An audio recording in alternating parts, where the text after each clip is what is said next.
Join. All right, we are on the air.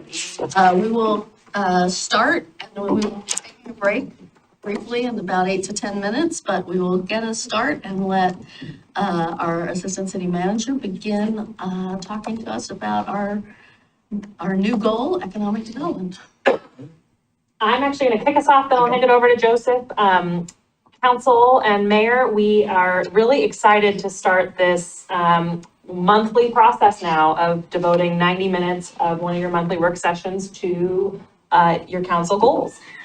We really appreciated the time you took back in late January, early February to set these goals. We had robust discussion over those 2 days about what these goals mean, why you wanted to select them, how you might want to measure success. And we took all of the notes from that and have proposed for you today a draft action plan template that Joseph is going to walk through.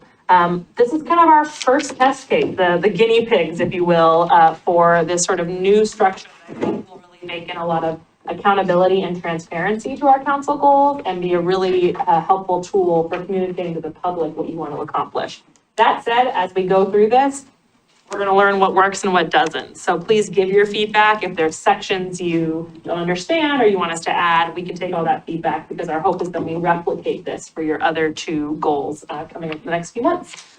I also, for interest of time, and again, making sure we're capturing things correctly, I'm actually going to live edit. So I'll be moving up there to that laptop and listening in, and we'll pull it up on the screen so that I can take notes as you guys talk and make any changes you'd want in real time.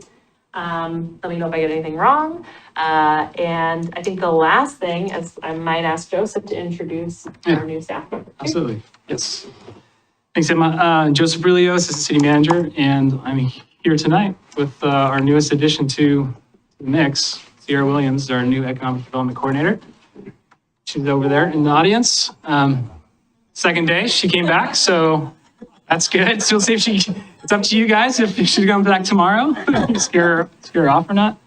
But happy to have you, Sierra, and look forward to diving into this work with her as well as with you all. So as Emma kind of started, take us back to a few weeks ago, or a few months now, I guess, when we were at the council retreat and going over all of the white pages and writing down ideas and talking through different goals and actions related to the goal of economic development. And we tried to take all those, make an action plan for staff and for council, as well as discuss kind of like in broad strokes what the goal of this goal is. So that's kind of the first thing we're going to look at. Also, at high level, what we want to accomplish in 3 years or 2.5 years, and then get down into how we'll measure that, and then into kind of the work. So with that, I also want to say we met with Councilor Savinjord, who's the council lead, to help guide some of this work. So if you also want to give you a chance to provide any setting of the table if you'd like before we jump in, or Thank you. Well, welcome, Sierra. Really excited to meet and get to know you. And all I wanted to say really is that economic development, I think, is more holistic than just business development. And I'm really excited that our council understands how closely woven with our other goals and the work of the city this particular goal area is. And I think that lead is misleading, nice job. See what we did there. because each one of us on council has connection and our own efforts that we're already a part of that can lead to a better goal around this area. So I just wanted to say that this is really all of our goal, and I think that's what will make it a success. And so I'm just a part of the facilitation of this, but I'm really excited about working with all of you on this new goal. Thanks, Councilor. Yeah. And I'll also reiterate, during that discussion with Councilor Savinjord, she said, economic development is a team sport. So it certainly is. It's going to take all of us to... So just to reinforce that, I was at the mayor's forum yesterday, and one of the mayors talked about a farm project and how it was their biggest economic development project, I think. Yeah. But, anyway, I Yeah. mean, I do think we have to think about Milwaukie Bay Park, for example. Absolutely. Development project. Totally agree.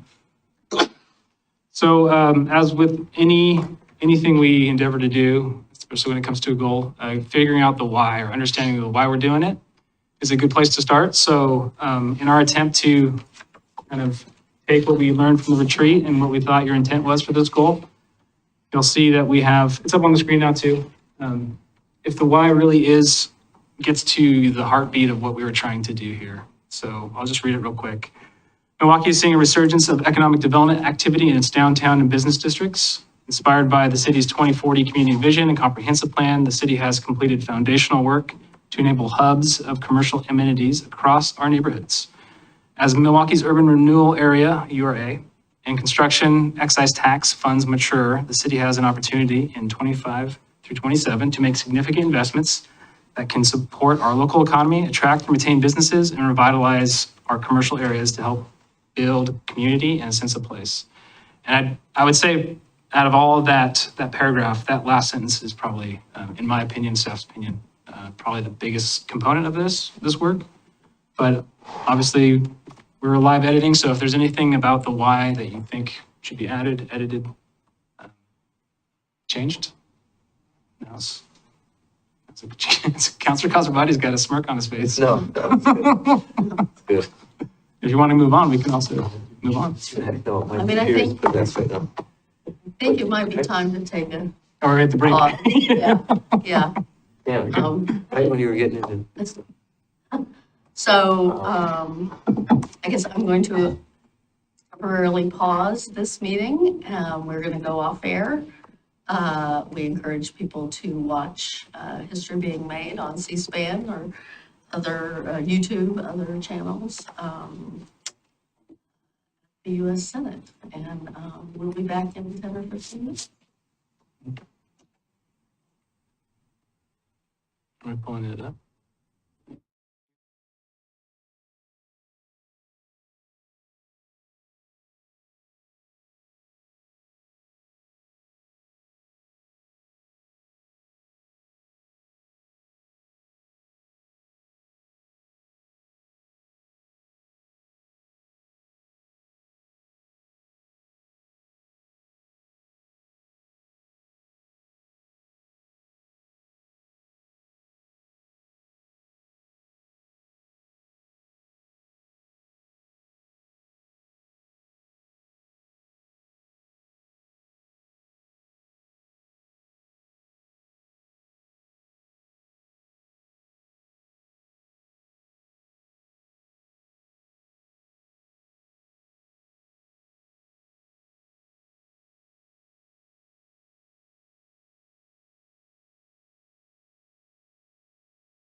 right, we are back on the air and Joseph is leading us through this.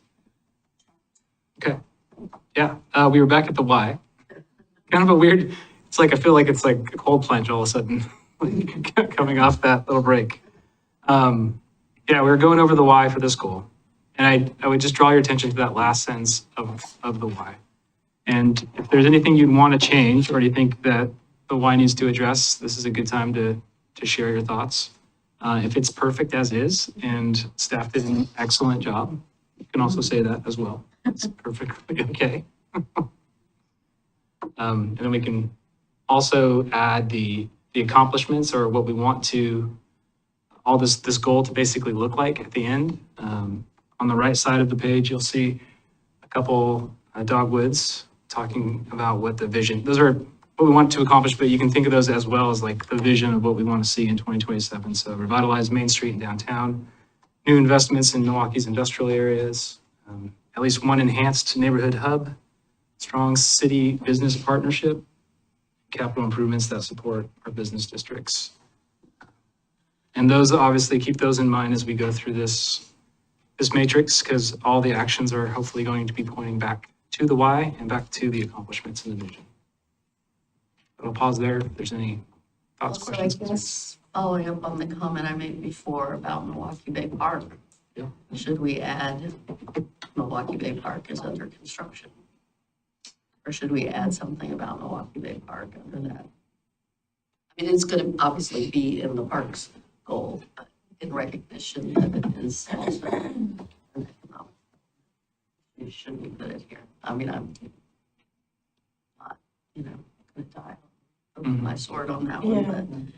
Well, I like what Emma's adding now, because the last point I saw Milwaukie Bay Park in that. It's a capital improvement Yeah. that supports our business district, as well as the entire community, even beyond Milwaukee. But I think having some specificity there would be helpful and tie this to other goals. And I think, I mean, to that point, I think we should look for opportunities to connect the goals as much as we can, because these things are so intertwined. Yeah. I think that'll be important in the way that, we move forward and how we communicate to people. I don't mind having that there. I think it also puts a little bit of accountability on us to get it done. Okay, yeah, great. And then do we want it to say completion of, or Be Oh, under, yeah. be, I mean, be under construction? Because Yeah. 2027 is Maybe change that part. tomorrow. Coming fast. Yeah, maybe tweak that part. There you go, Rich. Yeah. Beautiful thing about that, it's obviously in one of our biggest, our business commercial districts, so it makes sense as a regional asset and a tourism beacon. Great. Okay. Seems like everyone feels pretty comfortable with that top section. We'll move on to our metrics and how we'll measure success. We've thought about a few things, one being dollars invested. That's kind of an easy metric to track and to share every quarter. So, especially with the business improvement grants, those numbers that you see in the left column are all accurate as of today. So that's one, was dollars invested in direct support to local businesses. Advancing the URA 5-year action plan. So there's about 14 projects on that list. And we've done about 4 or 5. That's where that 28.4% comes from. Business-related meetings, attending, hopefully that baseline goes way up because we have more resources and more staff here. And our partnerships will be growing. A quick question, actually, when you Yep. say business-related meetings attended, roundtables, summits, what about like the chamber? Yeah, Because absolutely. like, that's something I'm like the liaison for. Shouldn't that count towards, 1,000%. Yes. is that already in there? That's what I would include in that. Yes. Yeah, okay. Yes. And that's what, that's part of the And that includes the dam, dam, All that. bomb, Mercac? MERCAC. Yeah. Not necessarily MERCAC, No? because that's our meeting. But It is attended by a city council member. It is. that's true. I How can do check we, that too. I guess, is it just showing up to, like, the MERPAC is a good example, is it just showing up to a meeting of any of these things, or is it being more engaged than just attendance. Yeah, for simplicity, it would be just attendance. Yeah, Not convening. yeah, exactly. Because the ultimate goal of attending meetings is to build that network and that relationship that goes back to support a strong city business partnerships. Yeah. So that's the goal. It's not necessarily running the meetings yourself or having 50% of the agenda or something. Well, I was gonna say, I guess I see a value in maybe splitting those out. That where we're attending someone else's meeting, that's a different thing than like sort of convening these Holding new our own. tables that we've talked about trying to convene. Mm. So I kind of feel like it might be useful to split that into two things. Like attending partners meetings, but also having more city convened. I like that, actually. I think you're right. There's two different kind of animals in there showing that we're showing up to the table and that we're also preparing the table. That would also give you a metric that, that directly relates to the funding of staff. Yeah. For economic development, so, then it would need any questions that might be about that position. Great. Yeah. Cool. Throw it out of Yeah, target. that's fantastic. One a quarter, one Um, to two, minimum two, one every 6 months. as of December 1st? Thank you. Yeah, I mean, two. Yeah, two for now, I guess. Okay. And do you want that to say convened by city council, or do you want that to say convened by, Yeah, City by of city. Milwaukee. Yeah, Yeah. I would say city. that allows you to be able to count some of the really critical meetings that, Staff, are in the pipeline? yeah. Great. That's a good one. I like it. Continuing on, commercial vacancy rate is it's kind of a standard. CoStar is a good software that does a lot of that analysis. These numbers right here come from Kidder Matthews, which is a commercial broker who uses CoStar. We've been talking about maybe getting our own subscription to CoStar to get like be able to pull more of the data ourselves instead of be dependent on others. It can be expensive. So we're talking through that, especially as we talk about this goal and how that technology can support other data analysis and help us make good decisions. With this one, can I ask, and maybe it's a foolish question, but I think we're assuming that we want the numerator of this fraction to go up and more businesses, or that vacancy rate going down. But if that denominator, like the number of shops or spaces that are commercially available increases, I think that's also a win in some ways, but like, can those, I think like if we Yeah. build something, new farmers market space that would have like Rockwell and some commercial spaces, that would increase our number of spaces, but we might not fill them immediately in 3 years. Does that then set us up to not be successful in this goal, or is there a tweak that we can do to account for that? That's a good question, Council President. Yeah, I would say it would be a little bit difficult to track. But I think of like, to your point, I see like Dark Horse right now is making 2 suites into 3. Those are going to be vacant. So we had 2 like vacant suites into 3 vacant suites. But that also creates more opportunity for occupancy.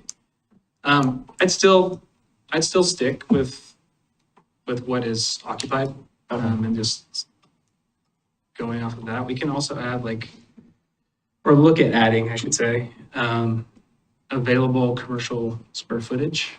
If that's of interest. That can grow, and seeing that as available is good and bad, I guess. It's similar as occupancy, so. Do you guys have a kind of inventory of that? No. So if somebody says to you, No.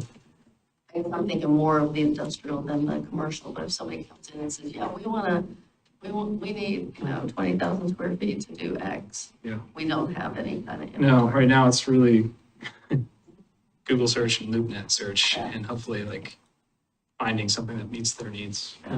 Yeah, we're a little bit, I don't know, we're agile, but we're not sophisticated there, I guess. There's other tools.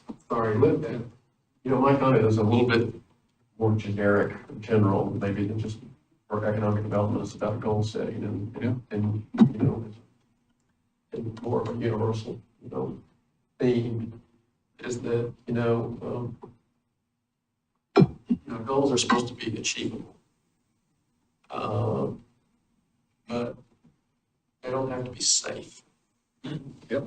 And so I would not, more shy away from goals that we say, that's really gonna be hard for us to make a goal, okay? Because I think that you have to have some stretch goals. I don't think I want 10 stretch goals, but maybe a couple. Yeah. Because, if you, I remember doing a review at work, we achieved all our goals. Because the goals weren't hard enough. I'd be more impressed if you came in and said you got 9 out of 10. And so I kind of took that as probably pretty wise. So that's just sort of a general observation, I appreciate that. Joseph, I have a question for you. Yeah. We have percent of office vacancy and percent of industrial vacancy. Does retail have its own report or is it included in one of those? Yeah, it can, and it does. We should include retail. Okay. Sometimes it's included in office because they share the same. But also, we have Sierra here comes from the consultant world, so I'm hoping she can also add more to that as we move forward in this. Commercial, when you use commercial here, commercial vacancy rate, Mhm. you mean in all of that, industrial, office, Yeah. retail, sort of anything non-residential, Yes. commercial? Yeah, Okay, and I think, as Emma just put up, I think those three would make the most sense in tracking. I do like looking at total number of businesses registered with the city, because that does allow us to do, it kind of disaggregates what we were looking at there as well. I would say too, with number of businesses registered, so a big portion of our registrants are property management. And I would almost just add get rid of that. I would say if we can pull that data out of Separate that. that. Well, I mean, are you looking at number of businesses or are you looking at number of businesses who have a physical storefront location? You're just looking at registration. So So, I mean, do you have, home occupations. Yeah. count. well, and, that business, that current business, who has to get a business license? I mean, it would be nice to sort of disaggregate Yeah. that in some ways. Yeah. Businesses present in Milwaukee, maybe businesses in some tiers, some sizing tiers. Yeah. And because it is a lot of, I'm on there because I have a basement apartment that I Yeah, rent, exactly. right? So I have a business license, but I'm not, not operating business. Plus, a lot of contractors who are Right. doing business here have no permanent presence Right. here, but they have Here for a need to have couple months. business license. So it'd be nice to really know who's here in town physically versus who's not just like me. Yeah. Well, I think this is all interesting information, but, that's kind of a level of detail that, I think we can leave to, the staff how to, separate the data sets and that kind of thing. I'd be a little bit concerned about getting too detailed in this document. Well, I was gonna say, I think if we start talking about our business tax, we will need to kind of go down that road. I agree, we have to go there. I'm just saying, I'm not sure it needs to go here. Go in this chart. Yeah. Yeah, I would agree with that. It's not something we need quarterly reporting. So then total, is that, Pardon? so you're saying go back to just the total number or? I think, Mayor, what you're saying is we had this kind of methodological note of excluding landlords and rental properties, but then as we get deeper into, and we'll talk about this in the actions, when we get deeper into reviewing our business license code, there's probably supplemental data we will need to bring to bear that shows you different categories within those, but kind of as a macro metric, this number of holders. Yeah, I mean, I see that's, in your actions, and it may not be one for this year, it may be one for 2026, but, So I don't think we need to, I guess I'm agreeing with Councilor Massey, we don't need to be reporting on it, but we need to be thinking about it when we look at We just need to be able to deal registration. the later when we need to. One other thing, available commercial square footage, I could see fluctuating a lot, like if Rite Aid goes out, suddenly that jumps up. And so maybe it's total commercial square footage in the city, or we just don't track it at all. Yeah, that's what it would be. It would be exactly that. It would be total available commercial space. And these are metrics for success, sure, but they're also kind of just where we're at any one time. Doesn't necessarily mean we're failing at something. If there is, like, that's a great example, Rite Aid going out, and then all of a sudden there's 20,000 square feet. That means there's opportunity there too. But it's just kind of good to see where we are in the grand scheme of things. So you can see it as a kind of one of two things. So yes, success, we're building towards a goal, but also as what's the health of our community at any one time. Just getting that snapshot too could be helpful. So I'm not proposing something that we would track, but I think it's important that we sort of monitor the price per square foot somehow. I feel like there's this point within the city with commercial space where a triple bottom line is being added into more leases. And so as the price per square foot is going up, then it is an economic indicator in terms of how stretched the property or the tenant is. And I don't know exactly, I mean, I'm not sure if it's articulated into a success measure or things like that, but I think that it's part of the narrative within the city. So if we start to see that there's an increase in commercial vacancy, we would want to understand why, right? And so are you all familiar? I wasn't familiar with triple bottom line until I became familiar with triple bottom line. Yeah. Some real name dropping. Yeah, exactly. So, a lower price, someone might be paying and then when they sign up for a new lease, a portion of the property taxes would be added to that lease. And so, I mean, all of that is a dance that happens between the tenant and the landlord. But as price is becoming more of, Milwaukee's a hot place to rent, right? And so then if the price of the square footage is going up and our businesses are also paying portions of property taxes, there might be even more of a financial strain on them, to be successful and to have more locally owned, kind of mom and pop businesses in downtown, which I think is the feel that, Milwaukie wants to have. Would it be helpful to add that, I see what Emma did up there, but with the commercial vacancy rate, if we just added average cost per square foot for those three categories, the industrial, the retail, office, and track that as I do think that is valuable. Yes. Sort of pull up a level picture, which I feel like we should separate out how we will measure success from sort of what market metrics are we gonna follow and not tie our definitions. I mean, that goes to sort of what Will was talking about too, with the commercial fluctuations and stuff. I feel like there are things in there that we wanna there are metrics we wanna monitor, but I don't know that we wanna characterize them as our measures of success. That's a good point there. Yeah. I think that's fair.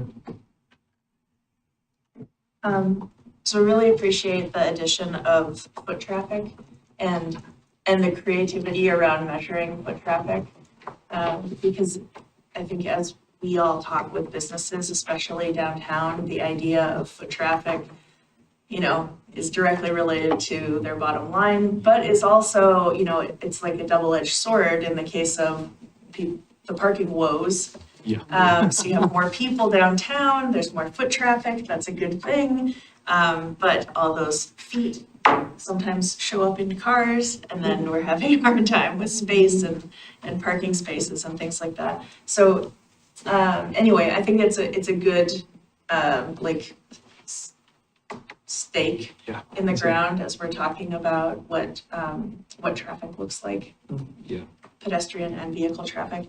And the other thing that really comes to mind for me is, you know, a goal that we had previously around equity has become embedded into the core work of the city, but I think it's important that we call out specific areas where we might be able to measure success in terms of equity in our existing goals. I think that's still a lens that we should be using. And so when we're looking at some of these measures or even the metrics, how we can disaggregate and make sure that, you know, I know that we have programs within the URA grant funds to be able to support and like retain those words. Retention. So hard. Anyway, if there are other ways that we can integrate measures of equity within our measures of success, that would be really great. I don't have a good answer. Well, I mean, even if we're looking at dollars invested in direct support for local businesses, we can look at the ownership of those businesses. Yeah, I got that. That's So good. that one, Mm-hmm. easy peasy. We do ask for demographic information for each grant, so that is data we have. And happily. And do we have that with total number of businesses registered with the city? I Do we don't ask? know. We talked about that. I don't think we've ever, is that even optional, Emma? Do you know? I off the top of your head? don't believe we collect demographic information through our current business registration process. It's something we can explore in changing. We could, not right now. Just business registration we've just gone through a big overhaul of the Technology change. process, but when we look ahead to next year's renewals, I think we can definitely explore that. Stuff. One equity piece here that I'd be curious. I printed out TSP slides here. When we think about equity, I want to think about like what does commercial access look like outside of just downtown? So here is, we want to throw back to our TSP. Here's quarter mile walk shows for different parts of the city. The first map is all of these different things: schools, parks, bus stops. So like you see, there's a deep blue spot in our town center, just a seabed. If you go to the other page, you see the areas that are just commercial space. We have a lot of gaps east of the 224. And let's just assume that those areas in our town center that are identified, like our downtown, are within a quarter mile walk shed. And so I'd be curious, do we track like a percent of units within a quarter mile walk shed of a commercial area? Do we track like, I don't know what the answer is, but I do with this think about like access to commercial space for people east of the 224. How do we wrap that into our success tracking? So no answers, just a problem and a cute little graphic. Formidable.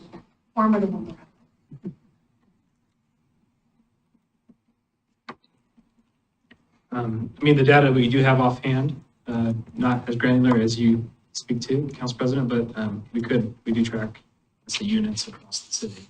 You're speaking to within a certain proximity of commercial nodes, which I think would be possible just a little bit of time. Is there, because I do want to be conscious of like staff time as we do any of these metrics, is there a better way, like, could you do, is this math easier when you just look at percent of the city within, not looking at units? Or is it valuable to have that unit count, so you know? I think it's valuable to have the unit count across the city since we're so small in a lot of ways. It's just, Yeah. I think from an economic development standpoint, tracking our development numbers is healthy and good.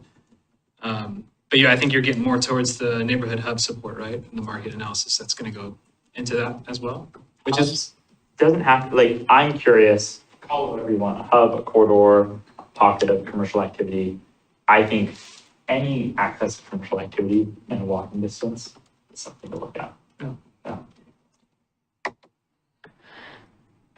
Well, I mean, and I think some of that, when we do our high-density residential,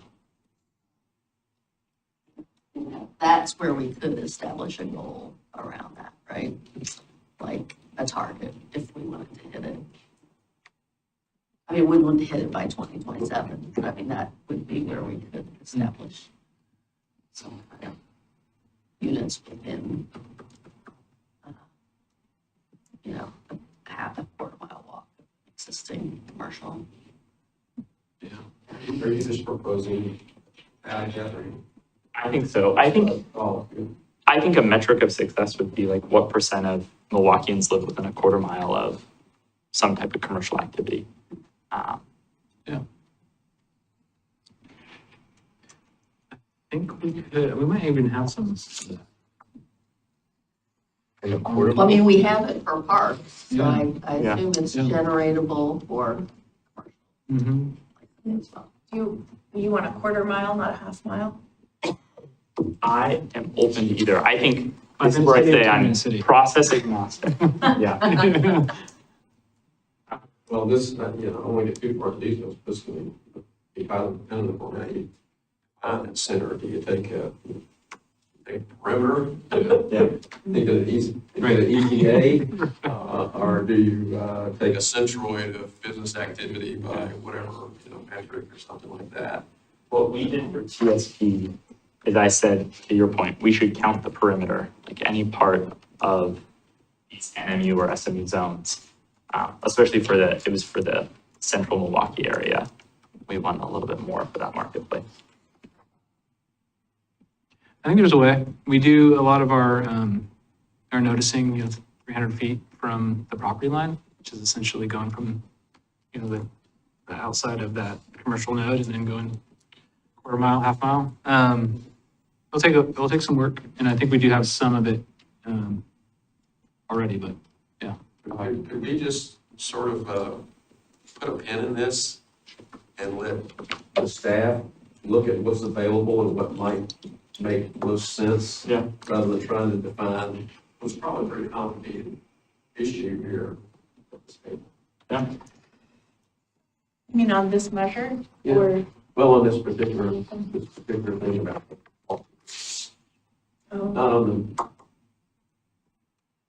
I'm just saying, Yeah. can we have an open-ended line item? Yeah, my understanding is we're gonna come back and make sure that we heard you again, and we got this is a draft.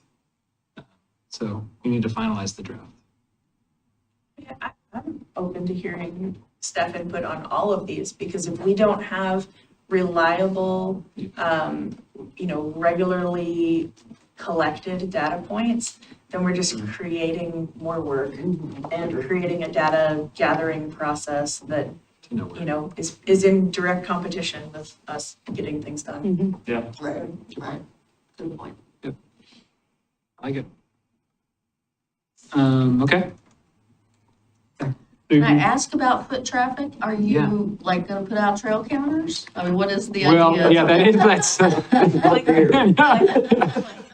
It's gonna stand outside for 8 hours, yeah. Well, no, I mean, they have. No, I they have know, little I know. things that do that for you on I'm- trails. I don't know how well they work in urban sidewalks. I'm not really kidding with you, Mayor. Like, Yeah. yeah, we thought about a few things. Probably the simplest thing, I was just chatting with Sierra about this yesterday, is that, cellular cell phone data.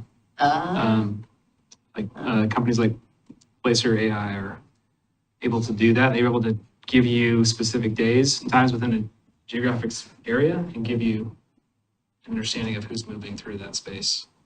They do it for parks, they can do it for anywhere in the city. So it's kind of creepy, but it's also really good data.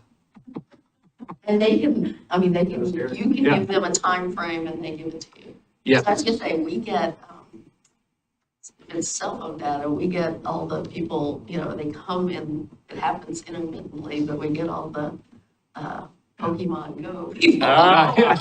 You'll be at like a totally sleepy Sunday when nothing's going on and there's suddenly 50 people around town. Because it's a community day and you're trying to get the shinies. Is that what it is? Okay. Pokemon tourism, can we add that? Well, I mean, you're joking, but the community days are published. Yeah. And so we, in our communication with the local businesses, could say, hey, there's a community day coming, I mean, I've thought about putting like a charging station out front, to say, hey, because there's a certain spot, right on Main Street where you can reach multiple, they're called Pokestops, and then you can have battles and get the treats or, I mean, hypothetically, I have this friend who I've heard that these things are done. That was oddly specific though. Yeah. I've been doing research. Well, I didn't know it was a predicted thing. I thought it was a spontaneous thing. So I love the idea of making the businesses aware of that. Oh, yeah. And sometimes it seems to happen and I thought it was tied, I thought they used downtown Milwaukee because of Dark Horse for some reason, but I don't know if that's why. There's, within the game, there are certain places that are designated as these little towers where you can, refuel, get more of, the supplies you need, and you can battle. But people also trade back and forth, and with the community days, there are rare Pokemon that you can collect. So for businesses, especially downtown, to know when those days are, to be open on those days, and to have some type of marketing, that says like, hey, hang out here while you're reaching these Pokestops, or we always put things out on the Pokestop that have the name of our business. Yeah. Just subliminal marketing. But to the point about the hubs, there could be, we could engage folks who play Pokemon that live in Milwaukee to get more of those stops established within our neighborhood hubs. And then that brings people to that location. So that could be a commercial, activity generator, That's pretty good. That is very, hypothetically. that is very specific. I think there's something there. Yeah, I think there's something absolutely. there. You can request that places be designated as those Pokestops. That's like events and tourism. Yeah. So let's wrap up these measures real quick, because we only have 30 minutes. Yeah. How does that feel with all the additions? And I think we heard you, Mayor, too. I think that makes sense. Is what are metrics we're just tracking, and what are metrics that we'll consider as part of this? We can pull those out for sure. But the events and tourism, we'd love to get to a place. Maybe we can with similar with how we're doing activity and foot traffic. If there's a conversation that also can include like this park, like Milwaukee Bay Park on this day, we can maybe track some of the events and numbers instead of just events. You can also do, when you do events with Dark Horse for tourism, you can track it that way too. Yeah. Like how many attend those events. And I'm assuming we'd want to try to work with them on, that's a tourist draw. Try it. It's just, yeah. Yeah, I know you. Have a big name. Yeah. Okay. Anything else on that area? No? Shaking hands. Cool. Implementation partners, just take a quick look. Do those feel right? Are we missing anybody? I think we're pretty tight on the council lead, staff lead, supporting departments. But external partners, that's just want to make sure we didn't miss somebody that we are already engaged with that we're not. What's TIE or? TIE is a new organization that I just became aware of, and they do a lot of entrepreneurship and like acceleration programs, incubation, business incubation, and pitch, like pitch competitions. Oh, okay. They just did one in Clackamas Community College several months ago. And so I was, oh, great, let's be in touch. So I added them. Yeah. One that I can think of is Save in Schellingberg. Let's connect with them. I mean, it's a vocational school. They have business classes. They have, they have a radio station. They have all of these Yeah. amazing things that students are a part of. And if we were better partners with them, and then that's a model across the whole country. Yeah. I think we're the only place in the state of Oregon that has something like that. Right. They would be an amazing partner. That's a good idea. I have been wanting to go there and have a tour. I don't know, other people. It sounds like you've probably been, but. Yep. Yeah, no, it would be amazing to the city council there. Pokemon Go site over there. Oh, yeah, stop it. Freshman orientation. That's a lot of partners. Yeah. I mean, That's a good thing. well, I'm asking, what's the frequency of interaction here? Yeah, it could be- Just a question. Could be monthly, could be quarterly. Some of these we have cold relationships, some of these we have hot relationships, warm relationships. So I think we'd like to get those to at least a warm relationship through this process. And that'll always, that'll all be part of the business friendliness as well as business related meetings attended, all that goes in. Some of these we might have to prioritize as like TIE, for example, which is, they do a lot throughout the state. Like that might be just as they come through and figure out ways to partner, but not necessarily like a monthly thing. But then obviously with the chamber and with BOM and with DAM, those will all be regular. I think that these are also ways that we all connect with the business community too. Some of these are positioned, like, with the chamber, Councilor Kozarati goes as a liaison. But I mean, I've heard all of these partners come up in our conversations over the last couple of years. It might be a good way for us to all contribute to this goal. I guess I wonder, you have Small Business Development Center, which is at the community college, but I wonder if the community college itself Yeah. should be one. Yeah. I mean, I definitely think there's a role of, although maybe they're doing an okay job without us in the middle of it, but I do think connecting the industrial businesses with sort of, what kind of trainings they need, what they need people sort of to do sort of the workforce development side. I agree. I think that's worth checking out, especially with building that relationship with SBDC. Posted on that site makes naturally occurring. I would look at the external partners as kind of creating this economic ecosystem where we want to leverage these partners and not just make more work for us, but they're doing things that, like Small Business Development Center, we don't have a great relationship right now. They do a lot of free service to folks and consulting, HR stuff, financial, your books. So it's stuff that people come to us and ask questions about, but we don't fully understand all of their portfolio. So being able to share resources and connect people is also a part of that, and saying that we don't do that, but so-and-so does, and here's a warm touch. Joseph, one thing I'm realizing, looking at this with fresh eyes, is we don't say anything about the MERCAC.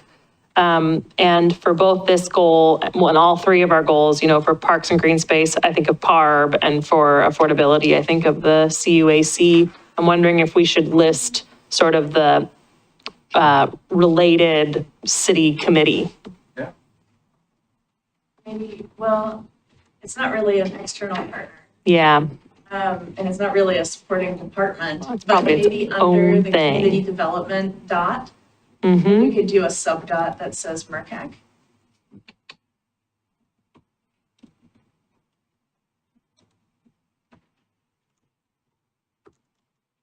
Oh, yeah. Yes, but Watch this. paragraph later. Woo. Your margins are being compromised. Yeah. Okay.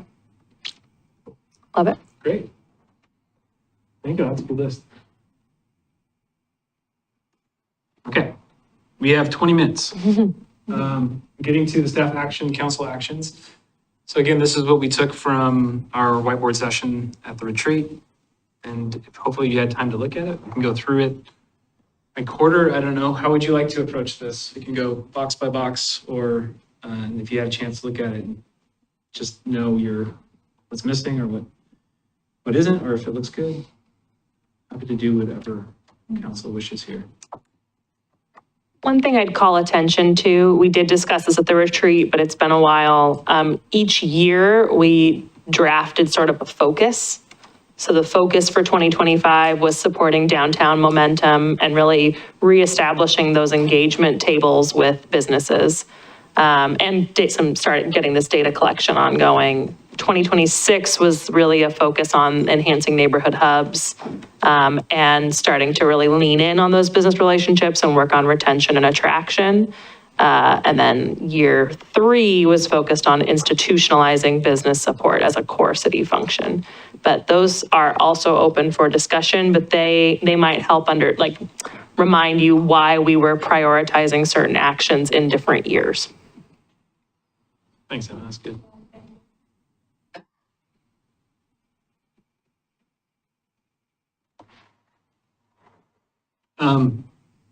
Top of the list. I mean, we're already doing things. Yeah. Here is It's here. pretty well laid out. Yeah. I don't see anything, I didn't think of anything to add. Well, it's just an observation, but I tell you what, the first round of business engagement tables survey, that looks like a big lift. That's gonna be a big lift. And I just want to highlight that's all these actions are good. That's a big one, an important one, but we really haven't done very well. Agreed. Yeah, and I guess that quarter is where I did have some questions, because that one, and then in the left, the engage business stakeholders to scope changes named to city's business tax code and fees. I'd like us to engage, I'd like us to have an initial sort of round of business engagement tables before we focus on that question with people. Like a sort of, what is it that what are the obstacles you're having? What is it that you need before we say, we want to charge you? Yeah. Great idea. Makes sense. Yeah. Maybe that engagement point is actually around the refresh of the URA 5-year action plan. And then we have a conversation about needs within that, within, the Vertex advisory role. And then lead into a conversation about, what comes from the business tax, right? Like, people pay that and then they go about, running their business, but I don't think they ever get really a report back on where that money goes, what it contributes to, how it benefits them. I think that kind of, that level of close the loop customer service is important, especially if the conversation evolves into raising that tax. And I think that's an excellent point, Counselor, and I'll also just clarify that currently our business license code explicitly states that program is fully about revenue generation. I think there is a desire to change that, but in terms of this initial round of reporting, there's not going to be a significant story about what those dollars go to in terms of business engagement. That's something I think we'd like to change. And so I think hearing from businesses what their needs are will then help us make the pitch for that. Just wanted to set expectations that we don't currently provide a heck of a lot of business support. I mean, that money just goes to the general fund. Yeah. So we're not tracking it. We can't say your business tax went to this, but we've got International Way as a safe SSMP project. I mean, we've got projects and some of the URA projects and other things that are That's a good point. in support of the business Yeah. districts. Yeah. So, I mean, I think before we get to roundtables, we should kind of have a nice little handout about those things. Talking points. Well, that helps us embody this as a council goal, because we'll be able to articulate it better, how how that fluid relationship should work between the city and the businesses. Yeah. I'm really excited about that each quarter, there's a conversation around committee assignments related to economic development. And so that is connected to my opening remarks around how important it is that we all are a part of these goals, regardless of who is listed on the paper. I'm really excited, it's impossible to have one person ride herd on the entirety of an issue. And it's actually really, it doesn't do us any good, right? It's better if we're all contributing to this. So I'm excited for that quarterly conversation where we hear about, the things that we're learning in those partnerships and the conversations and the different communities that we represent. I think that'll be really good. I hope that shows up in each of the other goals as well. I think that's important crossover. Two things I'm wondering. First is less of a wonder. I think this is amazing. Like, we see so clearly how we're accountable each quarter. It lays out like our work sessions for the next 3 years. I can't wait to see the forecaster after we approve these. But this is just, Like this. yeah. This is gonna be, I think about the sentiment at the end of our last goals. We have such clear work that we're doing each quarter that I think it helps us feel like we're making an impact on the city, and it also helps the city see that we're doing stuff in this body. So really awesome. Question about one of these, complete action goal plan or goal action plan. Is this being brought back to us for a formal vote, or like what does it Yeah. look like? Good question. That's my understanding, yeah. Okay. I don't think necessarily it needs a vote, because I think this is a living document. So my thought would be, we come back next quarter, show you the, this cleaned up with track changes gone, get like a thumbs up, but then it becomes something that, everything above the line sort of stays the same, but everything in this orange action roadmap, we are actively reviewing each month. We are checking things off, and we are reviewing the upcoming quarters and seeing if we need to tweak things. So I don't necessarily think, unless that's really up to you guys. If you would feel better about putting this on your consent agenda, adopting it, great. Otherwise, I think we can get a nod next time that we feel good, we're ready to go, check that complete goal action plan box, and we're off to the races. Yeah, I'm fine with that. We do, one of the hopes with this is that we will publish these on the website. So then every quarter, folks can come in and see on our council goal page where we are on making progress here. And we will, you'll see in the kind of mint green at the end of each year, we'll do an annual review on what we've accomplished and update the performance data chart. So you know where we are each year.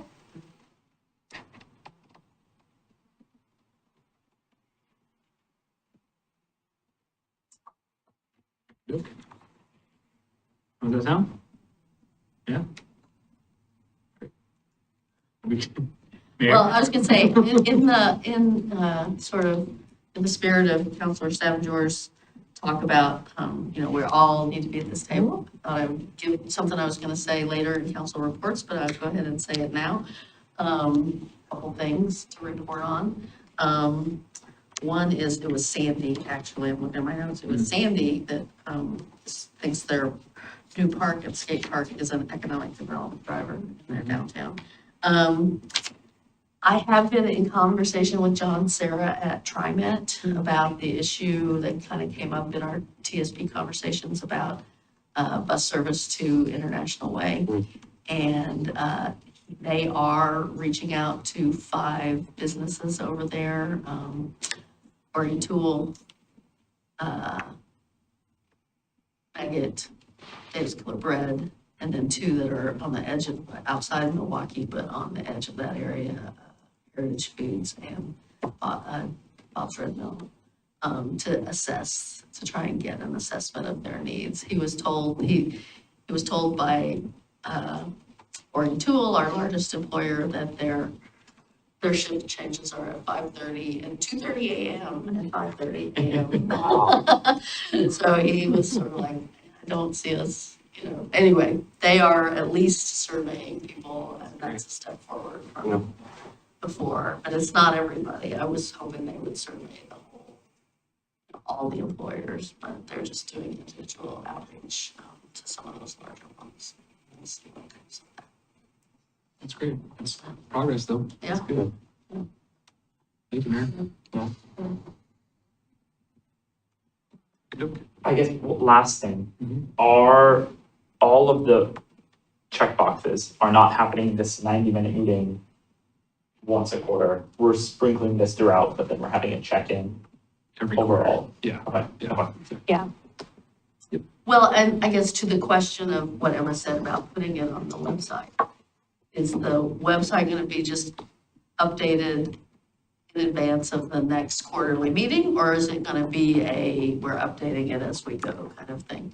I think that's a great question. I think my thought was we would update it quarterly after the work session so that we would kind of get all the updates, check boxes, change any language that needs to be changed for where we're going next. And then a part of our kind of post process would be update the PDF, put it up on the website. And then Council President, to your question, yeah, I think, there's like, for example, in Q3, in the staff side, present and refine scope of the Main Street Improvement CIP project. We were talking today, in fact, about getting that on the forecaster so that comes in front of you. I think that'll probably actually come via your August Budget Committee meeting. But yeah, this will, some of these will be more things you just get an update on at the quarterly check-in, but others will be their own agenda item on the forecaster.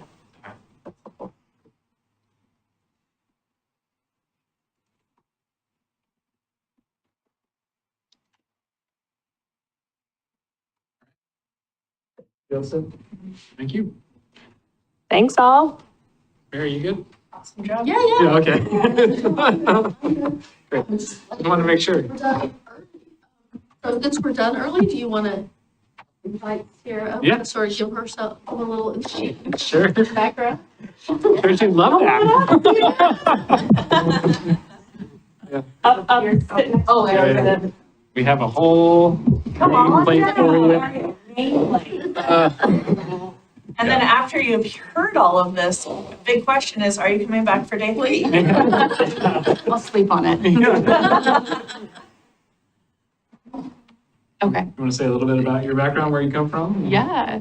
What you're excited to work on? Hi, everyone. I am extremely excited to be here. That was a fun meeting to sit in on. Lots of thoughts, taking lots of notes. But my background, I have both public sector and private sector economic development experience in community development and planning. I have my master's in urban planning, but I always had more of a leaning towards like programmatic work and community development, economic development. So I'm going to bring some of that data lens to this to balance out all your experience in implementation and people at work. And so, yeah, I think so far it seems like we're going to make a great team as we embark on all this work.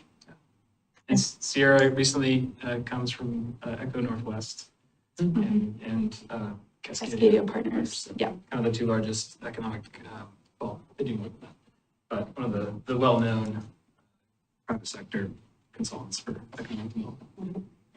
And you have URA experience working with other urban renewal areas. Yes, with Right. like doing a lot of peer studies while with Echo Northwest, a lot of conversations with other urban renewal districts and other cities who have been grappling with similar issues, just in different geographies. What cities do you think are doing really cool urban renewal projects? Oh, city of Milwaukie, or not Milwaukee. Yeah. That's what I meant to say, but my second answer is McMinnville. And then the city of Independence. I'm actually not quite sure if they have an urban renewal district, but just as a peer city in general, really great sustained leadership and efforts. Oh, yeah, they've got, I mean, I went to the Main Street Conference in both those cities, actually, years past, and yeah, Independence is really, they've done a lot of cool reinvestment in some of their old buildings and stuff. Yeah. Then city of Medford, They just finished their renewal district, and yeah, they had a long tenure down there and did a lot of cool stuff in the way that they phased all their work. There's a lot to learn from them, but they're a much older urban renewal district. Have you seen a lot of interaction like between urban renewal districts or like economic development plans and some of the funding that's been available for Main Street grants or like smart growth, smart towns, that kind of stuff? Like, are you seeing anyone kind of blend those strategies together? The two together. I'm pretty sure that Medford or Grants Pass actually, that's what I mean. They have a Main Street program as well as an urban renewal district. I'll have to double check that. One of the two down there. But yeah, I don't see the Main Street program as much as I thought I would. I think some people are hesitant to use it. There's a lot of like stringent demands and like boxes you have to check. Yeah, criteria, yeah. But be interesting to look at. Any other? Well, welcome. Yeah. What do you to like have you so here. far about Milwaukee? Everything. You got to meet Millie the goose yesterday. I missed You Millie. missed Millie. You I heard met- stories about Millie. Yeah, I met the person behind the mask. What? I mean, oh, okay, I'm still learning. Sorry. Really unmatched. It's a real goose. Took me a second to, I thought it was a real goose when you were describing it to me. yeah. It wasn't very clear. Spent some time in the city hall lobby yesterday, seeking SOS help as they were overheating. It's another story. We are very excited to have you here. Glad you're part of the team. Very Look excited forward to to be doing here. all this work. You all have a great reputation. Everyone that I told that I was coming here was like, I love working with the city of Milwaukee. Oh, so they give them money. Yeah, there might be some of that. You did good.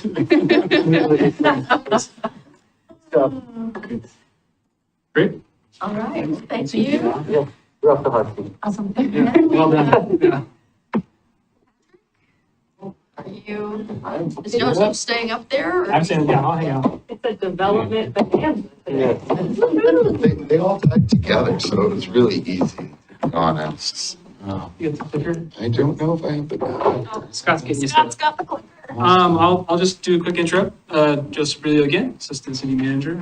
I'm here with the building official, Patrick McLeod. And I talked to Patrick about a month ago. I was like, I think it'd be good to have you share a little bit about your world, because the building division does quite a bit, as you'll see and as you've seen in the staff report. And we're very fortunate to have this team and the relationships they made with consultants and contractors to really get a lot of amazing things done for the city. Patrick is actually, as you'll also see, or maybe you won't, I don't know how much you're going to share, but Patrick's been involved with just about every single big development that's ever occurred over the last 10 years. I mean, he was, even though he wasn't with the city of Milwaukee, he was the inspector for Axle Tree, because he worked for Claire Company, the consulting company we use for inspections. So he's been around and he's been a part of a lot. So with that, I'll let you do your show, Patrick. All right. I'm glad you brought that up right off the bat.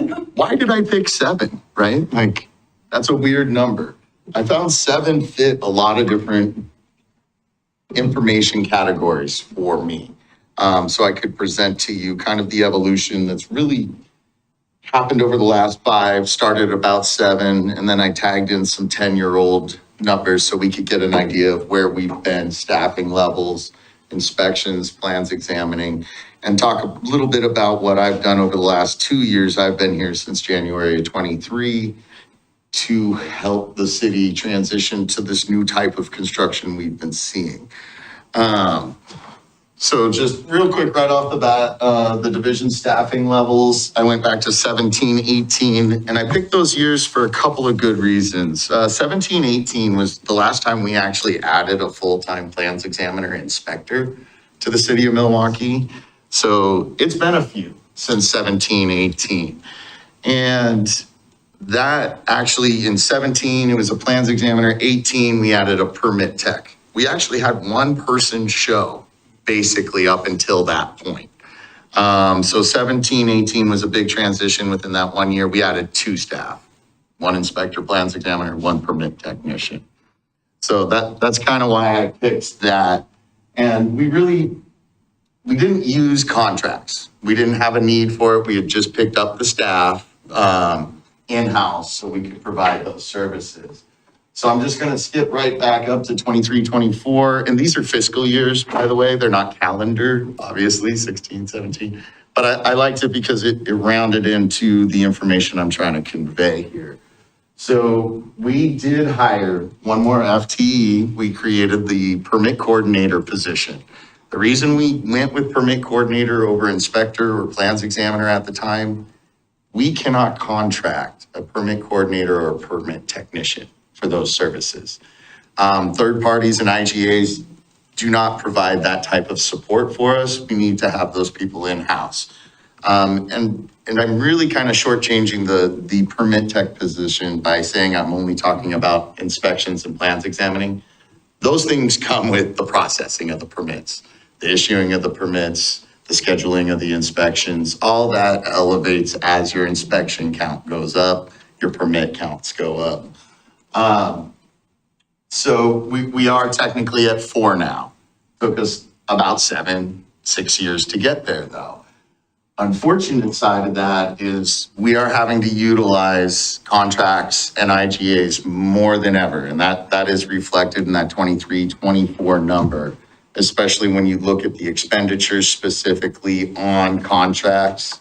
So we spent over $400,000 in that 1 year on contract services. And I put it as a 3 FTE because I can't really that's contract. I've talked to, exactly. So that dispersed amongst the staff of 7, that's the hours they're putting in to produce the plan review and the inspection services. We have actually a full-time inspector show up full day's work every inspection day of the week right now on contract. That's in addition to our in-house You inspector. said 400,000 and then was for one specific year? Just your- Yeah, that was the fiscal year 23, 24, and it was 427,000 in IGA and contract services for that one fiscal year alone. So, and that just brings us into 24, 25, when we got the approval for a 5th FTE, originally slated for an inspector plans examiner of an elevated level 2 position, which would be commercial, which is bringing me back to kind of the changes we've had in the Milwaukie area over the last decade is we're not doing home repairs, little additions, mechanical fixes. We're building 6-story apartment buildings, mixed-use buildings. We have a fantastic hillside redevelopment project that is actually going to really help, I think, the economic development because you have to have a place to live, right? If you're going to support the economy in this town, you do it best by living here, working here, and buying here. So that to me, housing availability at an affordable price is key in economic development from my stance. So Also middle housing too, right? cottage clusters are actually a nightmare. I'd love to go into that a little bit, just real quick, since you brought it up. So cottage clusters are very challenging from a development standpoint. Starting with the roads, the parking, then getting into the utilities, getting into the site, and everything that goes on, and the coordination that's been required between Clackamas County Fire Marshal's office and myself. Because this isn't a commercial building. This isn't something that's normally in their wheelhouse per se, but it is something that is of great concern to them, providing those services in case of fire, health emergencies, police response included in there. So we've been working with them and we've come up with some additional guidelines that they'd like to see for cottage clusters. So cottage clusters come in And something that works with permits as far as revenue goes is, unfortunately, residential revenue is usually a loss. When you collect for residential permits, the services you have to provide usually cost more than the fees you're collecting. Commercial development is what supports a building division. So those permit fees offset usually your losses in the residential area. Now with cottage clusters, we're no longer on one lot building one house. We are now building 6 individual cottages. There's 6 times the permitting, 6 times the amount of plan review, and 6 times the amount of inspections for that same lot that we used to just do an addition on. So now all of a sudden, we're doing 20 plus permits instead of 4. We're doing, 4 to 6 times the amount of inspections. But are we getting We are 4 to not. 6 times the amount of fees?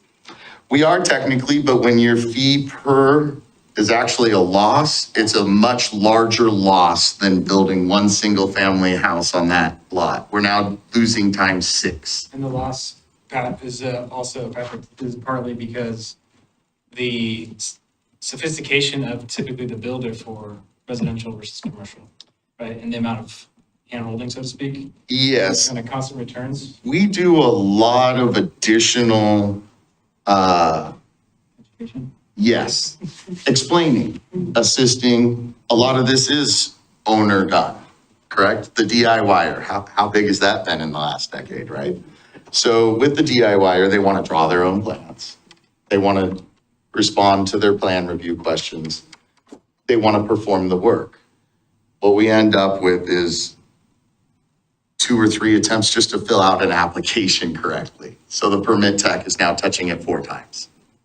And then it goes over to the plans examiner, who now goes in back and forth with the homeowner 5 or 6 times instead of once or twice. It's exponentially more expensive because of the time consumption, because of the handholding, the leading. And that's our job though, that's why we allow people to do their own work. We want it. We want them to be able to afford it. So increasing those fees to compensate for that isn't reasonable or fair. Is there potential then for a legislative fix, or is there something in the administrative rules around middle housing that connects to this, to this shortfall that's being felt at local city levels? I guess it wasn't anticipated. Unfortunately, the House bill did not communicate with the Building Codes Division in any shape, fashion, or form when they created those bills. It did not, unfortunately, it did not take into account the repercussions. I mean, we have another House Bill 6 that's up that's adamantly opposed by the Building Codes Division and the Building Officials Association. So, Legislative update later tonight. sorry, didn't mean to jump in too early.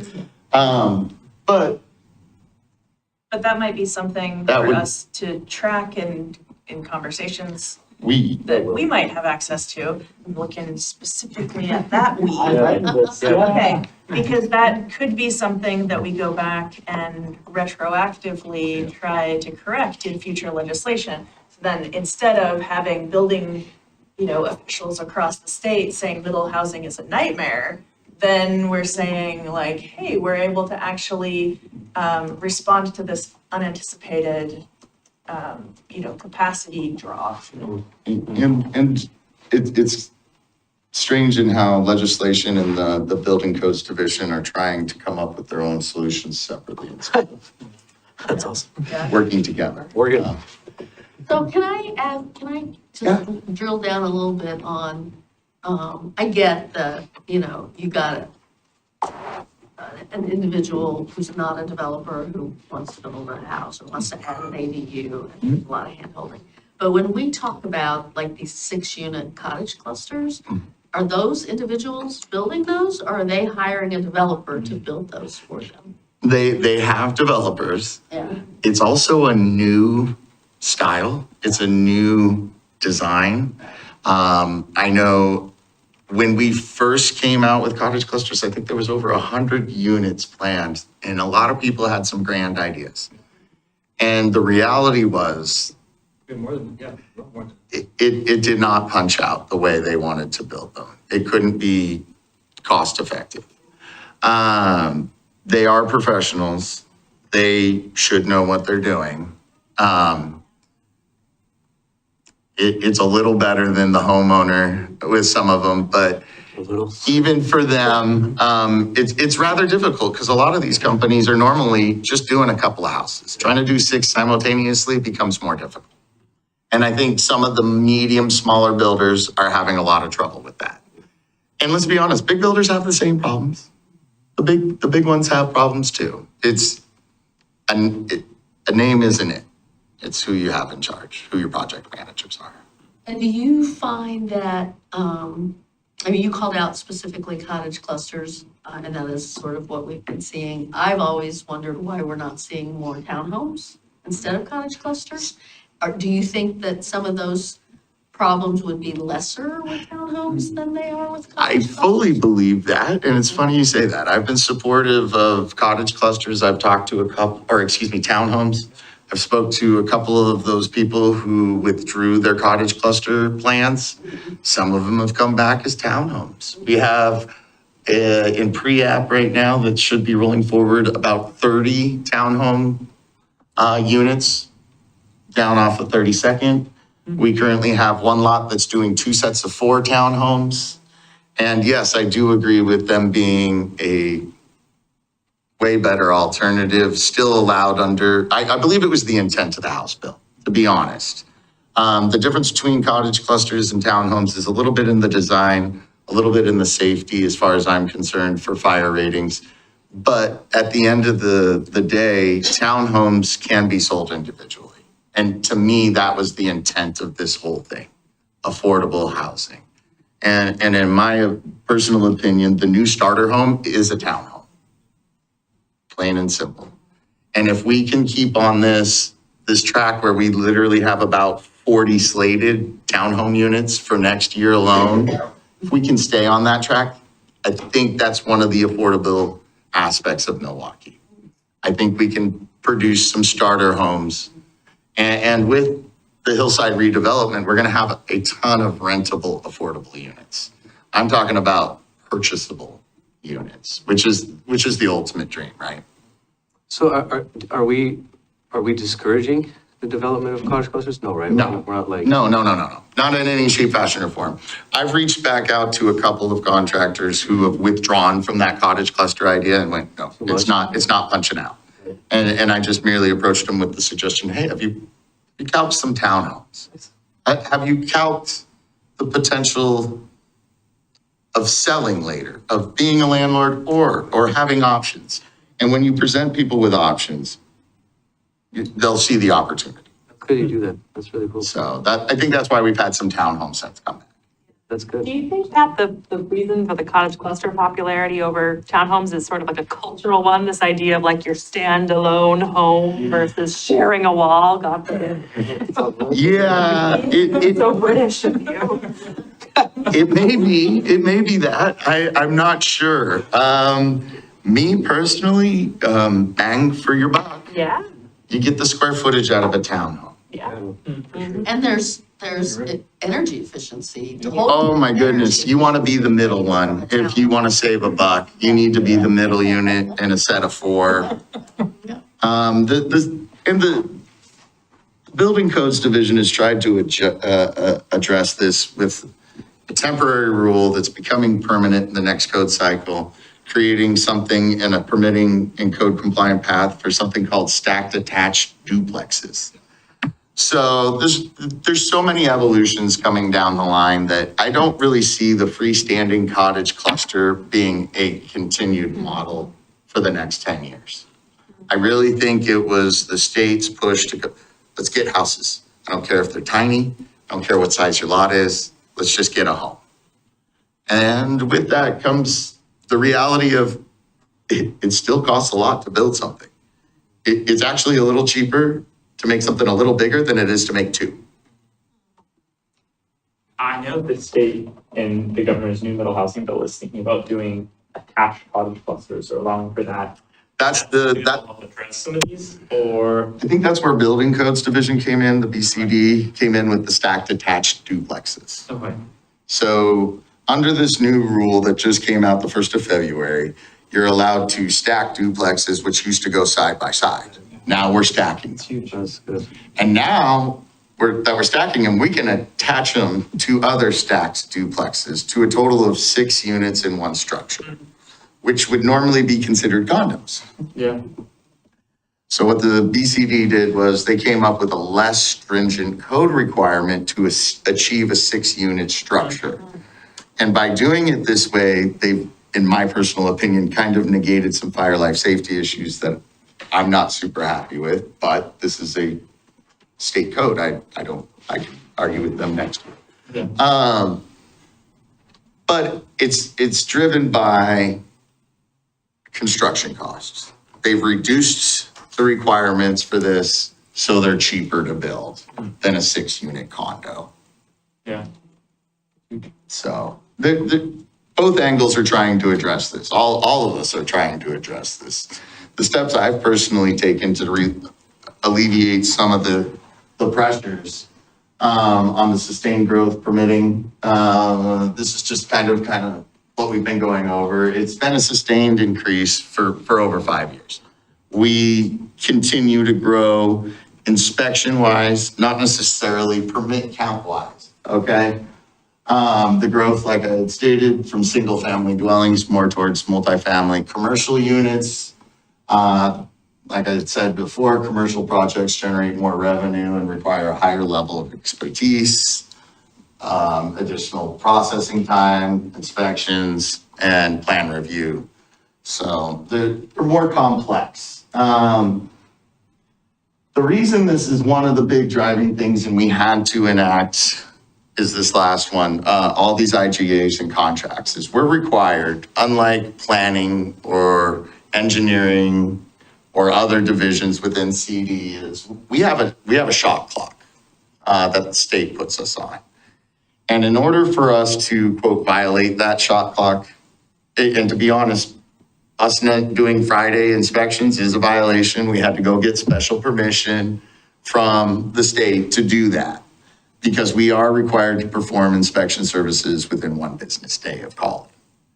So that's a big one. We're also required on residential plan reviews, 10 working days. Commercial, again, it comes back to complexity. They don't actually put a day except for the inspection. You always got commercial residential has to be done next day. Plan review on commercial projects, the state understands 10 days is not reasonable. I cannot look at Henley Place, 6 stories, a couple hundred units in 10 working days. So they have a little looser language there. So I think what's interesting about this is not many people know. Actually, there's actual shot clocks for building. Land use, there's the 120-day clock, a little bit different. This is for plan reviews. I don't know many cities that probably hit this. It's probably pretty rare, right? But we have a 95% on our yeah, inspections. we're pretty good, but I know that many other cities, they miss these all the time. They're not talked about. This is a state requirement, and most cities.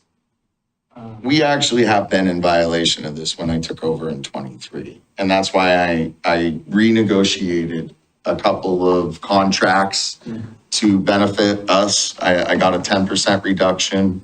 I was able to access other IGA agreements that weren't really available to the city of Milwaukee until I showed up.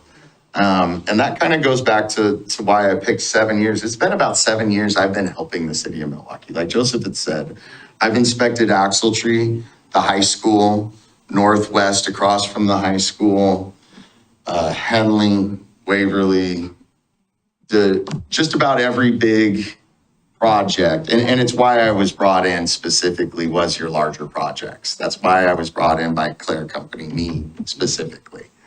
Was because of the size and scope and my experience. So I wanted to just bring this, just put a pin in it because it's so, the rigor there is actually, it's pretty remarkable with what how Patrick's pulling the levers and also utilizing his staff and also doing a lot of the work himself.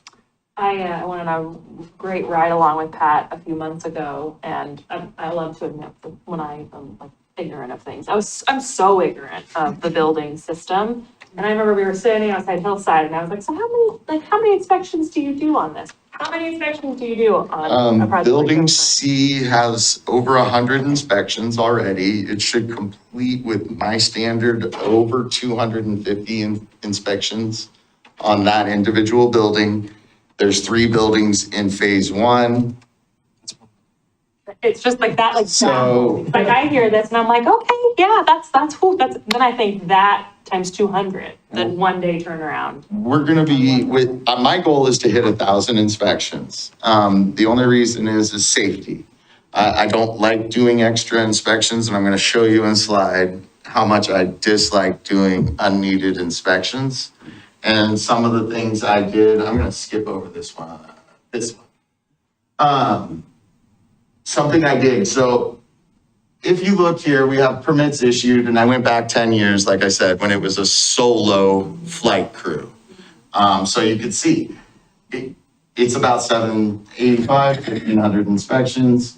We get into adding Stephanie as the plans examiner, and if you notice, they had already kicked up a little bit, the fiscal before that. Then you come into 18, 19, we added Harmony as a permit technician because of the increased permits, inspections just kind of went through the roof. And then 20, and I also added in there, construction started on the high school, Northwest Housing Alternatives, to kind of give you an idea of why the inspections jumped up so much that year over year. Was as soon as the high school started, things were off. It goes back to what I was saying, you should have several hundred inspections on a project like that. Just on that one individual project. 1920, you know, we started the library. Oh yeah, I forgot. I worked on the library also, sorry. And again, 2021, we had Axle Tree. Library was getting completed, 21, 22. We started 7 acres in Henley. The 7 acres was an accomplishment, I think, for the city of Milwaukee. It came out beautiful. It added a prime apartment location for services. I mean, being next to Milwaukie Square, it is huge. That's huge. But if you notice, when I came in 23, the first of 23, we just dropped through the floor by like over 1,000 inspections. So when I came on, in 23, I did all the inspections myself. Almost 100% of them myself for the entire year, because I needed to restructure the way we functioned within the division. We had an in-house staff overloaded, could not process fast enough. And so one of the things I've done in my career is reevaluated the inspection process, the way it's resulted, and the administrative steps it takes. So by me reducing the number of inspections, and the way I was able to do that was quite simple. I eliminated in-house staff for rescheduling of inspections. So instead of a denial, a failed inspection, I would give the person and the opportunity, are you able to complete this correction by tomorrow? If the answer was yes, I myself would manually roll over the inspection. I lose an inspection count number, okay? Because I did not result it, I rescheduled it. So this is a no-no for building divisions because it doesn't reflect my trip, okay? But what it does is that customer no longer has to call in for another inspection. My permit technician doesn't have to file the denial and go through that processing. They don't need to reschedule the phoned in or e-permitted in inspection. It's already done. I removed 2 touches from that. One of them being my administrative staff and permit technicians, the other actually being the customer. And let me tell you, it's really nice for the customer when they don't have to go through this whole process again to get another inspection tomorrow. If I can do it with 2 touches of the button in under 30 seconds, I just saved 5 minutes somewhere else. So I ate that, and it's reflected there. And that's been our procedure since then. That's why 23, 24, because when when I did hand over the reins for the inspections to a third party, I was able to handpick the inspector from that consultant, that third party firm. And I was able to pick somebody with over 20 years' experience who does inspections at a rate and level that I do and is able to follow my directions. And I am 100% confident in their ability. And they've continued with that. And even with that continued frame of mind and outline, we still hit almost 24,000 or 24, excuse me. Yes, almost 4,000. Can't spit it out. My apologies. So yeah, if that number hadn't been if we hadn't taken actions on the way we do things in-house and as inspectors, we would still be floundering in-house. We would still be processing. And we don't need that. We need building. So, Yeah. I'm gonna ask a question. Trying to figure, it's about 35% reduction between 22 and 23. And are you saying that that 35% reduction is actually, like, in large part just repeat trips? Or what You're else? talking 21, 22 of the 4,700? Because the 3,000, that's the bare minimum number of trips. That's with me rescheduling From here to here. Yeah, I'm talking about from there to there. the reduction. So the reduction happened for two reasons. Actual tree completed there, so we dumped off and shelved off on those inspections. And our active ones, 7 acres, Henley Place, and Axle Tree were all culminating in that year. So that was a really big push on the inspection number up. And then you've completed Axle Tree, and we're trying to wrap up 7 acres in Henley. So you have that lull. In addition with, like I said, to what I said before about homeowners and residentials and mechanicals and additions, that was the customer service aspect I was trying to provide for them, is save them headache, save my staff time. I'll just come back tomorrow. 2 button pushes, we're done. And that's just one of about 5 steps I took to get that number down. Well, and some amount of it is explained by the 250 less permits. Permits, yes. When you really look at it, it's not a huge gap. I should only take credit for half of that amount, maybe. You know what I mean? And obviously, I didn't reduce, 1,600 inspections in 1 year simply by doing a different methodology. A lot of it was 300 less permits, 350 less permits. So when you say you do all the inspections, I did in 23. okay, and you mean Every structural, Electric? mechanical, no electrical. no electric, no that's still commercial. done by the county? That's something that we will probably always rely on, that IGA with the county. That's a standard, that's an SOP for every town under 50,000, probably. You really got to get to a population of about 50,000 before you can afford a commercial plumbing inspector and commercial electrical inspector. And there's a huge shortage of inspectors, those 2 disciplines more so than structural or mechanical. But this has been a downward spiral for the state for 5 years, since COVID. COVID triggered a lot of retirements. Chemeketa is having issue with their inspector program. It may not survive. So we may be producing less inspectors. To give you an idea of how difficult it is to be a residential electrical inspector in the state of Oregon, there's 1 class taught once a year, and there's about 22 people in it. That's for residential electrical, not commercial. There is no state path Wow. for that unless you've been an electrician at the signing level, and then you can test. Those are great jobs. If you're an electrical inspector, you're made. Their trade union is strong too. You're made. So, Tell your kids. I'm pushing both mine. So kind of the big overview that I'm gonna hit real quick is just revenue. And this is something that's always important, right? You know, are we losing money? No. Are we making too much? Yes. How often do you hear that? Really never, right? But starting in 2021, we've got the revenue, expenditures, and then the surplus. Everything green obviously is good. Surpluses are great. Surpluses can be too big though sometimes. So I don't know if anybody's aware of our jurisdictional authority that's granted by the state of Oregon.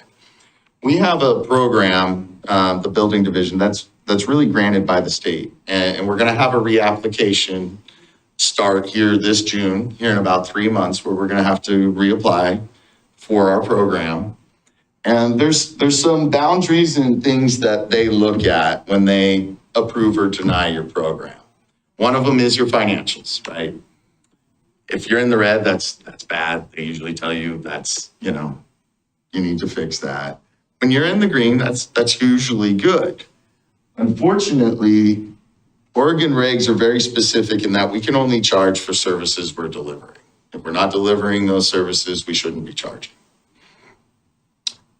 And when we have a surplus year over year for a sustained period, and that's why I use this 5 years, because that's the last 5 years of our program. We're coming up for renewal.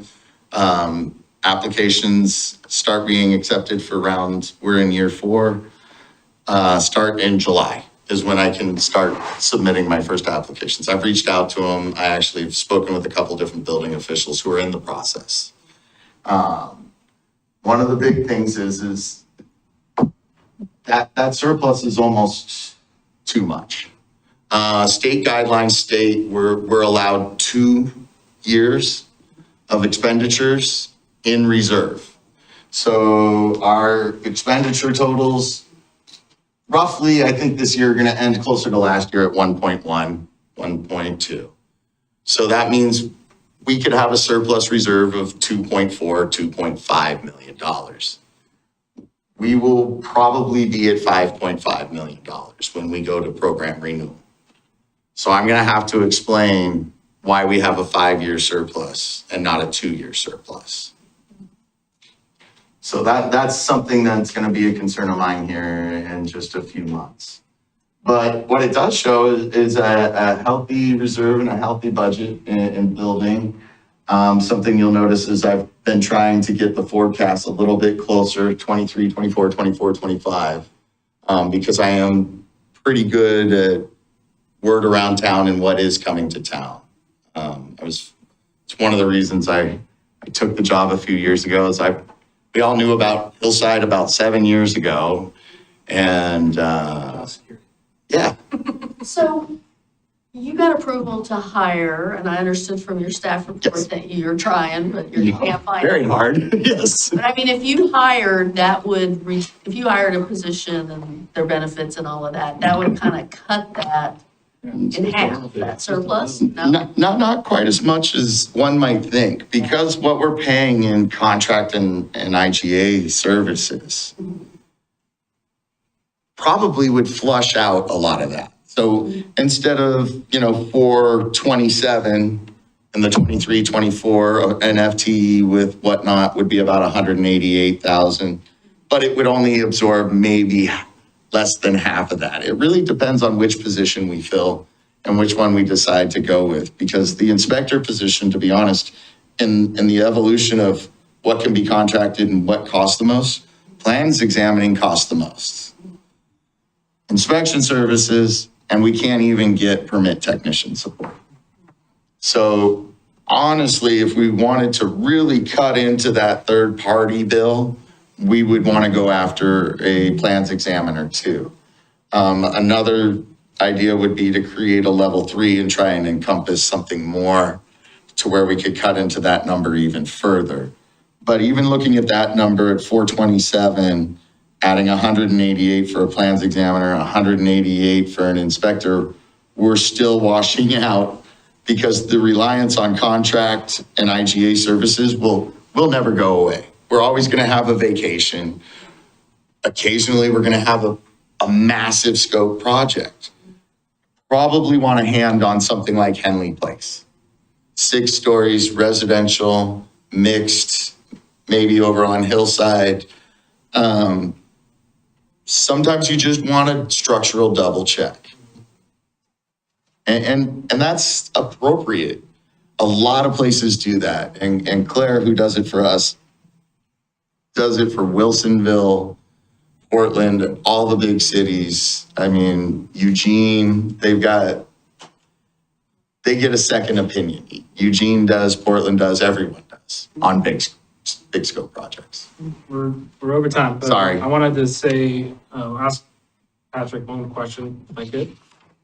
Between examiner and inspector, when you're doing third-party services, even third-party services, who's easier to get? Inspector. They're easier to be, the certifications, right? It goes back to the certifications. Plans examiners are harder to get in that there is so many cities sending out third-party contract work right now. There's not a lot of cities staffed to do that. There's a lot of people capable of doing inspections that are employed by third party, even part-time. It's really easy to hire as a third-party contractor. I'm going to have 5 part-time inspectors. That's going to allow me to cover quite a bit. So those are much easier to get a hold of than a good fire life structural plans examiner. And what are you recruiting for?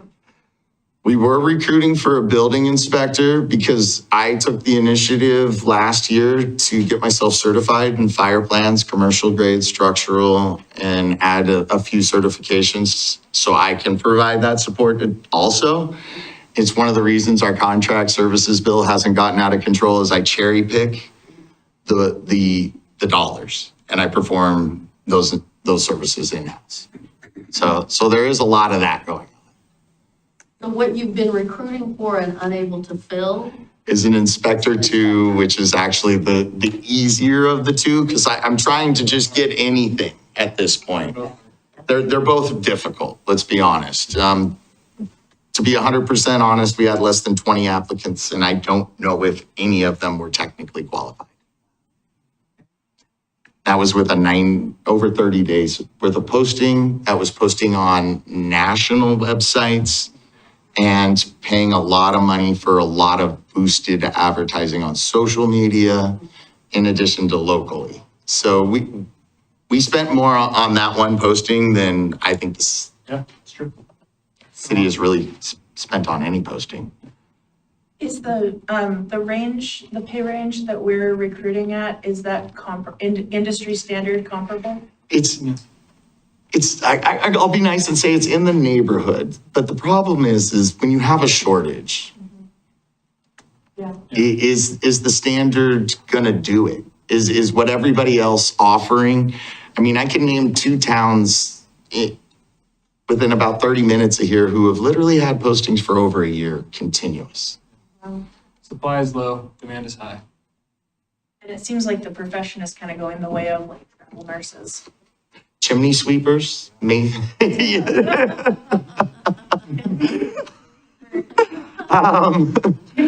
Charles Dickens. Sorry, love that guy. But yeah, no, it's just becoming more and more difficult to find inspectors. It really is. I didn't mean to go over, I apologize. I could share for another hour if you'd like, though. And I think we'd love to bring Pat back more regularly. I think that honestly, the parallel of this was focused a little bit on the retrospective, but I think the prospective report will also be really important as we monitor our economic development and our affordability goals, and the workload coming down the pike. And Pat knows everything cool going around town far before I do. So. One comment, when we were over at the Ace Hardware grand opening, was talking to the facilities manager, and he's opened up a lot of places for Broadway Ace. He owns I don't know how many stores and everything like that. I complimented him on how quickly they went from start to finish in grand opening, and he says that's very much attributable to your building permit division. Thank you. We're Johnny on the spot, helping us get this up. Well, thank you for that. I appreciate it because that is our goal. And that's why I go back to the state guidelines. Just, we stick with that. There's a lot. Thank you. Well, yeah. I mean, I don't know if there's anything else we can do. I mean, We have To help. ideas. I tell you what, I'll be back in a few months.